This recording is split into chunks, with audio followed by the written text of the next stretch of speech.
Baik, kembali bersama kami di Selamat Pagi Malaysia. Selain di saluran TV1 dan juga berita RTM, anda boleh muat turun aplikasi RTM Klik untuk anda saksikan kesemua siaran TV dan juga radio di bawah RTM. Baik, kita nak bawakan juga sebelum kita beralih ke cerita pagi di Negeri Perlis, kita nak bawakan perkembangan terkini COVID-19 semasa di Negeri Perlis yang antara negeri yang terawal juga memasuki fasa 3 PPN. Jadi kalau kita lihat semalam juga 50 kes baharu yang dicatatkan dan melibatkan 676 kes sembuh juga yang dicatatkan di Negeri Perlis. Dan kalau kita lihat petanya, semuanya dalam keadaan ataupun kebanyakan kawasan daerah di Negeri Perlis dikategori sebagai zon kuning, ada beberapa daerah di zon merah dan juga zon hijau.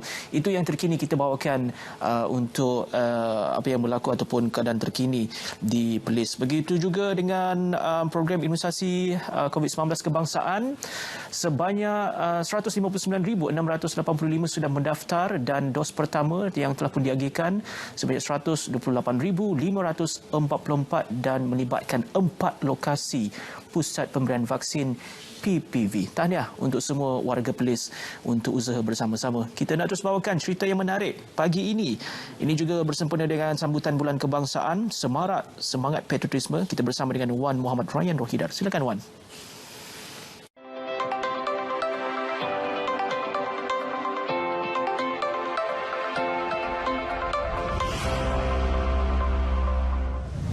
Baik, terima kasih rakan tugas di Angkasa Puri. Malaysia prihatin dipilih sebagai tema Hari Kebangsaan untuk 2021 sama seperti tahun lepas. Memandangkan Perlis sudah pun beralih ke PPN fasa 3. Jadi untuk memperincikannya bersama dengan saya Yang Berhormat Puan Siti Berinihaya, Pengerusi Jawatankuasa Perpaduan Negeri Perlis. Selamat pagi YB. Selamat pagi. Assalamualaikum warahmatullahi wabarakatuh. Baik YB, memandangkan Perlis sudah pun beralih ke fasa 3 PPN. Bagaimanakah kaedah sambutan Hari Kebangsaan tahun ini YB? Okey, yang pertama sekali, kita peringkat negeri pun belum lagi ada pelancaran untuk Hari Kebangsaan. Jadi untuk kaedah tu kita akan bincang. Tetapi secara dasarnya saya rasa kita tak, walaupun Perlis masih dalam fasa ketiga, tapi kita masih tertakluk kepada syarat-syarat ataupun SOP yang begitu ketat sebab catering ataupun program-program sosial masih kita terikat dengan SOP yang ketat. Sebab walaupun fasa 3 tapi kita masih tak mau boleh ada jangkitan-jangkitan yang kita tak nampak. Baik, YB. Jadi macam YB tadi itu, jadi apakah rencana untuk sambutan Hari Kebangsaan tu ni YB? Okey.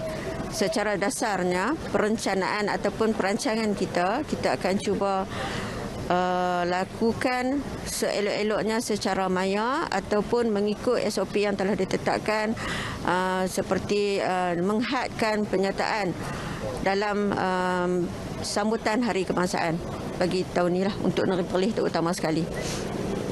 Baik, YB. Adakah patriotik itu perlu dibentuk agar ia dapat dipupuk dalam pendekatan konteks masa kini, YB? Ya, sangat perlu. Bila kita tengok hilangnya semangat patriotik di kalangan terutama sekali warga muda, inilah yang berlaku. Kita hilang disiplin.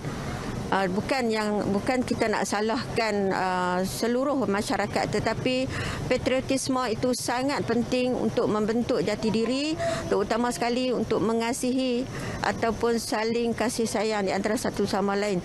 Sebab bila diri kita penuh dengan jati diri sebagai seorang yang patriotik, makna kata kita akan sayang komuniti kita dan kita akan jaga komuniti kita, terutama sekali dalam keadaan pandemik sekarang yang sangat-sangat kita takuti dan seluruh dunia menjadi dalam ketakutan dan juga gundah gulana.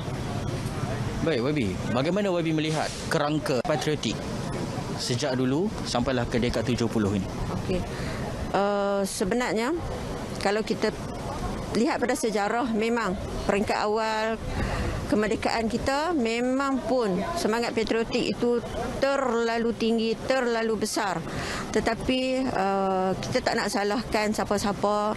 Mungkin keadaan semasa yang mengubah keadaan. Tetapi apa kejadian sekalipun, apa yang berlaku pun, kita mesti sama-sama membentuk komuniti ataupun masyarakat yang penuh dengan jiwa patriotik dan sayangkan negara kita, sayangkan negeri kita, sayang komuniti kita dan sayang keluarga kita. Itu yang paling penting. Walaupun sebenarnya patriotik itu lebih besar maksudnya kepada negara, tetapi sebenarnya menyayangi komuniti dan keluarga kita itu adalah juga jiwa patriotisme yang mesti ditanam di dalam masyarakat, terutama sekali rakan-rakan anak-anak muda kita, supaya untuk masa depan jiwa patriotik itu akan terus berlaku di dalam diri masing-masing. Sebab kita tak tahu, terutama sekali dalam keadaan pandemik sekarang, yang kita tak tahu bila masa akan tamat.